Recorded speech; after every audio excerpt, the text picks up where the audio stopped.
Baik, Bismillahirrahmanirrahim. Assalamualaikum warahmatullahi wabarakatuh dan selamat siang. Hari ini saya akan bahas terkait dengan mata kuliah testing dan implementasi. Fokusnya ke kajian tentang tujuan testing secara langsung dan tidak langsung.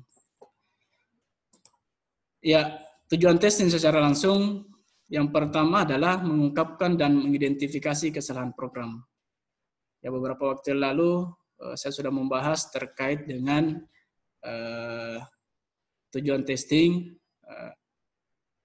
terkait mengungkapkan dan mengidentifikasi kesalahan program. Jadi memang sebuah program perlu dilakukan pengujian dengan cara apakah melalui black box atau white box. Kemudian tujuan testing secara langsung selanjutnya adalah menjadikan software menjadi lebih baik. Jadi ketika kita melakukan pengujian terhadap software atau aplikasi, harapannya adalah membuat aplikasi itu menjadi lebih baik. Seperti itu. Semakin lama kita melakukan pengujian, maka semakin bagus. Artinya semakin berhati-hati kita di dalam penggunaan software yang kita akan hasilkan nantinya. Kemudian yang ketiga adalah memvalidasi perangkat lunak. Ya, saya sudah membahas beberapa waktu yang lalu tentang validitas. Ya, validitas ini berarti sebuah kecocokan antara apa yang diharapkan dengan apa yang terjadi. Ya, berbeda antara verifikasi dengan validasi ya. Jadi saya sudah pernah menjelaskan tentang verifikasi dan validasi. Verifikasi berarti proses pencocokan, sementara validasi adalah terjadinya kecocokan antara data yang sebenarnya dengan data yang ada. Itu. Ya, bentuk validasi perangkat lunak, ya apakah pencocokan antara perangkat yang disiapkan dengan software yang dihasilkan. Itu salah satu bentuk validasi. Bentuk validasi yang lain, ya termasuk kesesuaian antara spek atau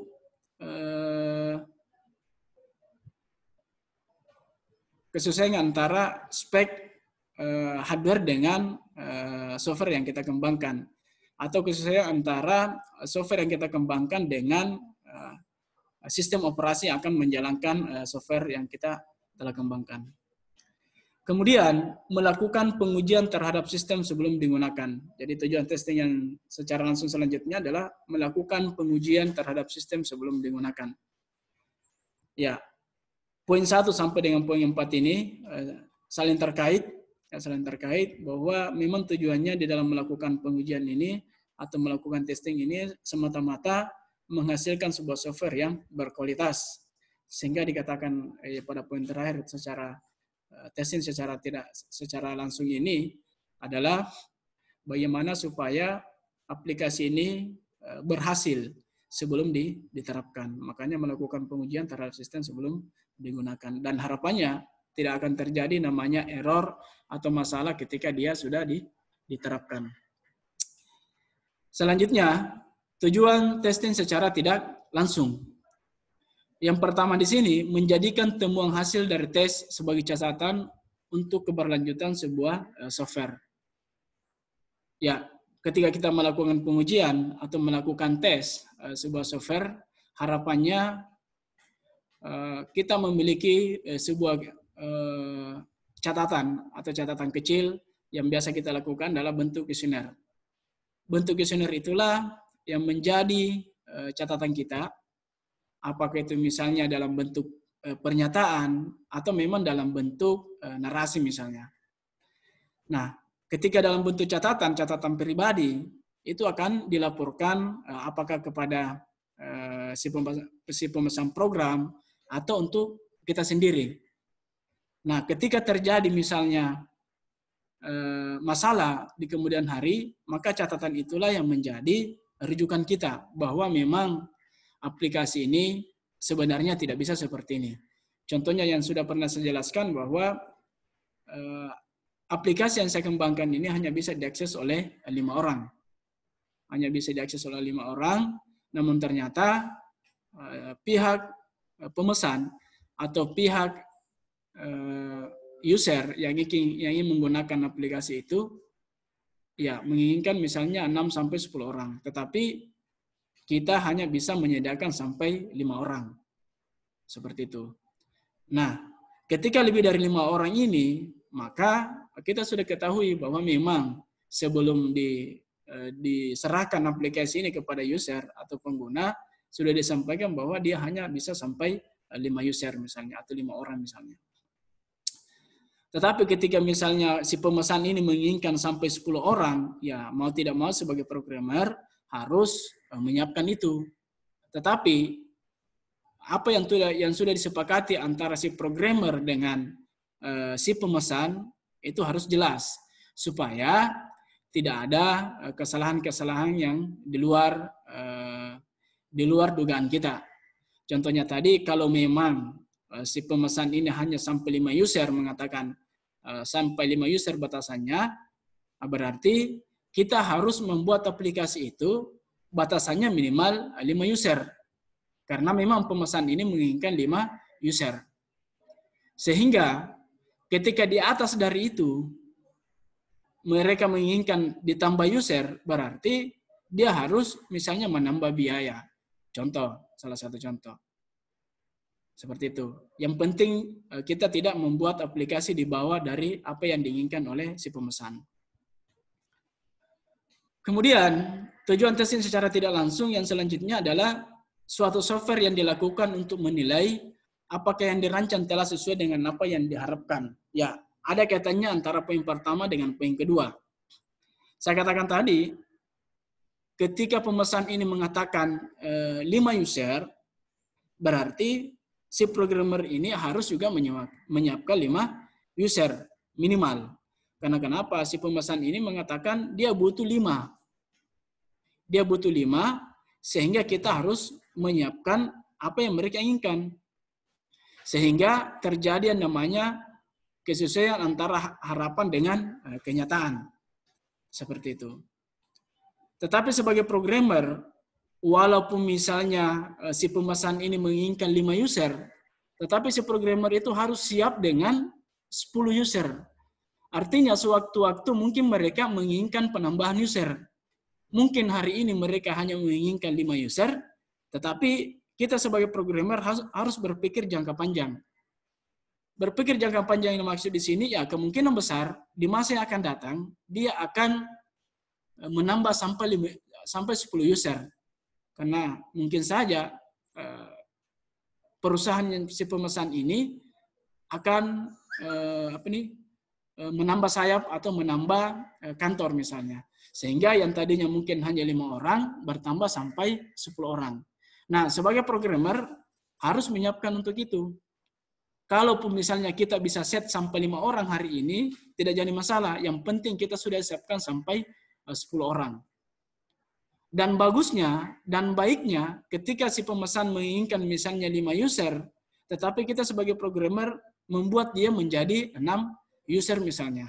Lebih bagus lebih daripada kurang. Tetapi ketika itu fatal bagi perusahaan, tidak usah ditambah sampai 6 user misalnya.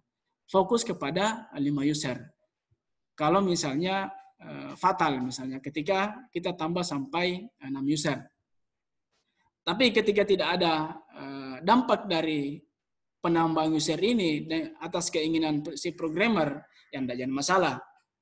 Karena kenapa? Ketika Anda misalnya menambah satu lagi user, yang tadinya mereka pesan hanya 5 user, tetapi Anda membuat sampai 6 user, dan membuat bahagia misalnya untuk si pemesan. Itu adalah poin plus untuk Anda.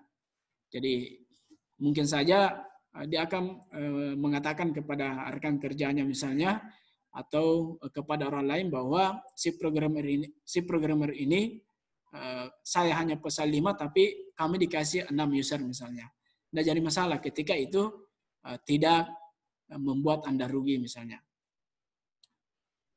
Selanjutnya, secara umum oleh praktisi, ya praktisi yang dimaksud di sini adalah orang yang ahli di bidang itu, namun tidak melewati tahapan pendidikan. Yang pertama, melakukan cek pada program terhadap spek, ya secara umum oleh praktisi ya. Jadi yang dimaksud dengan praktisi di sini adalah orang yang ahli di bidang itu, namun dia tidak melewati tahapan pendidikan. Itu yang dimaksud dengan praktisi. Banyak orang yang ahli di bidang program, tetapi dia tidak melewati tahapan yang namanya kuliah misalnya atau sekolah misalnya, tetapi dia bisa membuat aplikasi. Itu yang dimaksud dengan praktisi. Kemudian tujuan testing menurut praktisi selanjutnya adalah menemukan bug, ya, menemukan celah pada sebuah aplikasi. Dan biasanya aplikasi ini, bug ini biasanya ditemukan pada saat aplikasi itu berjalan. Awalnya dia normal-normal saja, tetapi ketika dia jalan sudah di hosting misalnya, berjalan beberapa hari, kemudian ditemukan bug. Nah, sehingga itulah yang kita harapkan supaya tidak terjadi yang namanya bug. Kemudian menentukan penerimaan dari pengguna. Ya, ada kaitannya dengan slide sebelumnya bahwa kita berharap apa yang diinginkan oleh si user atau pengguna ini sesuai dengan apa yang kita kembangkan. Karena ada MOU, ada kesepakatan antara si pemesan dengan si pembuat aplikasi. Nah, ketika Anda membuat aplikasi, ya jangan tambah dan jangan kurangi misalnya. Ketika Anda berharap orang ini percaya kepada Anda.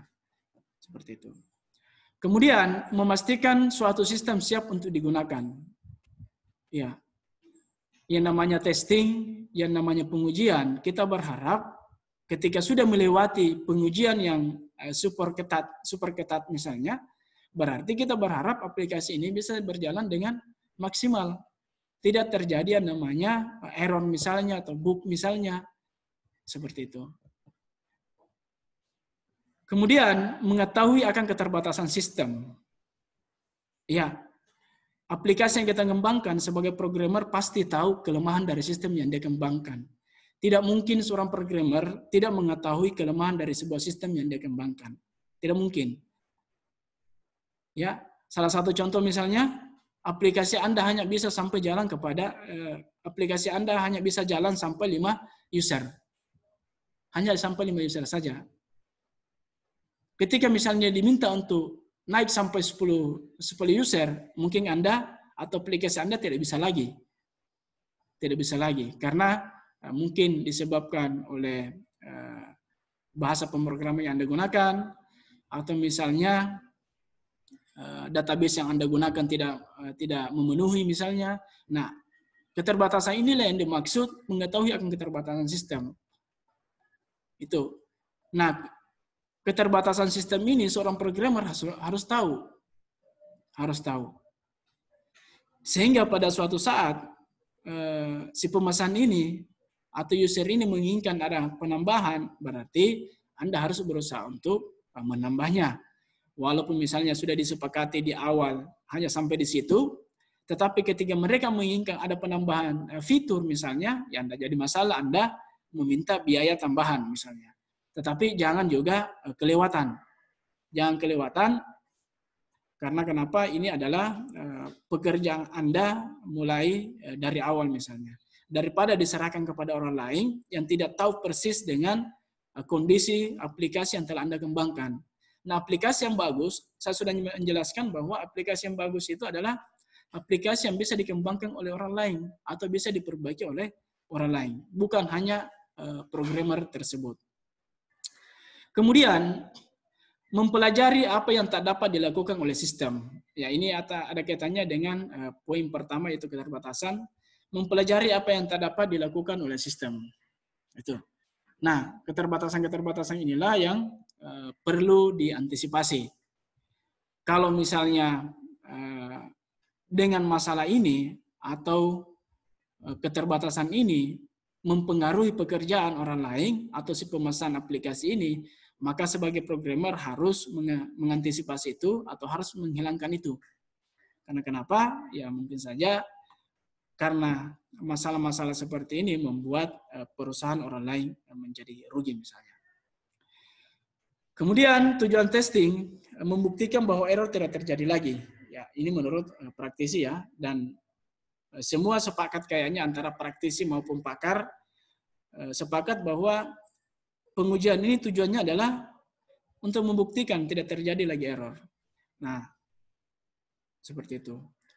Kemudian menguji dan membandingkan dengan sistem sebelumnya untuk menemukan atau memunculkan keunggulan maupun kelemahan dari sebuah sistem yang kita kembangkan. Deskripsi, disertasi, maupun tesis, semua yang mengembangkan aplikasi itu pasti tahu kelemahan dari sistem yang dikembangkan. Makanya ketika Anda misalnya membuat disertasi, tesis, maupun skripsi, seharusnya di batasan masalah atau di kesimpulan ataupun saran Anda harus sampaikan bahwa kelemahan sistem Anda di sini, supaya para peneliti selanjutnya atau para programmer yang akan membuat sistem mirip dengan apa yang kita buat bisa mengantisipasi atau bisa menjadi rujukan artikel yang kita buat, bahwa artikel si A itu hanya sampai di sini dan masih ada kelemahan di sini tetapi unggul di sini. Seperti itu. Bagusnya atau baiknya sebuah literatur, sebuah jurnal atau sebuah artikel itu memunculkan kelemahan maupun kelebihan dari sebuah sistem yang dia kembangkan. Tuh. Selanjutnya, sistem yang layak digunakan jika sudah memenuhi yang pertama adalah uji analisis. Jadi sistem ini layak digunakan jika sudah melalui tahap analisis. Uji analisis yang dimaksud di sini mengerti atau tahu apa-apa yang harus dilakukan. Makanya di tahap pengembangan aplikasi itu ada yang dinamakan dengan analisis sistem. Analisis sistem, kemudian analisis perancangan misalnya, itu bagian dari bagaimana kita menguji dalam bentuk kesesuaian antara bisa tidaknya ini kita kembangkan, dari mana datanya misalnya juga. Itu bagian dari uji analisis. Kemudian uji perancangan. Uji perancangan di sini yang dimaksud adalah melihat dulu apakah sudah sesuai dengan apa yang diharapkan antara interface dengan apa yang kita hasilkan. Seperti itu. Kemudian uji implementasi. Jadi sistem yang layak digunakan jika sudah memenuhi uji implementasi. Artinya dia sudah diterapkan di lapangan, kemudian meminta orang lain untuk menguji secara serentak atau secara bersamaan. Nah, kalau seorang programmer hanya menguji sendirinya, dia membuat dia sendiri yang menguji, berarti tidak bisa dimasuk kategori uji implementasi. Tidak bisa. Karena kenapa? Uji yang dilakukan di sini, yang dilakukan langsung oleh programmernya di laptop yang dia gunakan, berarti itu masih tahapan tes sederhana, walaupun sebenarnya tes yang dilakukan itu masuk kategori pengujian juga atau testing, tetapi tidak maksimal, tidak sesuai dengan standar yang diharapkan. Saya pikir cukup untuk pembahasan kali ini, tujuan testing secara langsung dan tidak langsung. Sekian, Assalamualaikum warahmatullahi wabarakatuh.